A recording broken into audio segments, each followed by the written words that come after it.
اللہ کی سنت کبھی بدلتی نہیں ہے، شریعت کبھی بدلتی نہیں ہے۔ ایک وہ شریعت جو خدا نے لوح محفوظ میں لکھی، ایک وہ شریعت جو میں نے احادیث سے لی۔ ابو حنیفہ نے یہ لیا کہ رسول ہاتھ باندھ کے نماز پڑھتے تھے، تو وہ ہاتھ باندھ کے پڑھ رہے ہیں، اس نے فتویٰ دیا، وہ بھی مجتہد تھا۔ امام نے کہا نہیں، رسول ہاتھ کھول کے پڑھتے تھے، تو ہم نے ہاتھ کھول کے پڑھی، وہ بھی روایت لا رہا ہے، ہم بھی روایت لا رہے ہیں، لیکن میری نگاہوں میں امام جعفر کیونکہ صادق ہیں،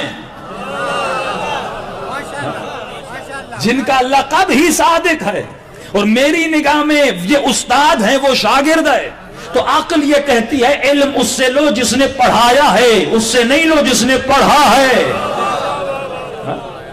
تو میں نے چھٹے امام سے اپنی فقہ کو لیا، قصور ان کا بھی نہیں، جھگڑا فقہی نہیں ہے۔ اصل جو بندہ جس بیس پہ جہنم و جنت میں جاتا ہے وہ عقیدے کی بنیاد پہ۔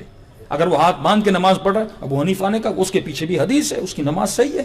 میں ہاتھ کھول کے پڑھ رہا ہوں، میرے پیچھے بھی حدیث نبوی ہے، میری نماز بھی صحیح ہے۔ کوئی سینے پہ رکھ رہا ہے، اس کے پیچھے بھی حدیث نبوی ہے، وہ بھی حدیث نقل کر رہا ہے، وہ بھی صحیح ہے۔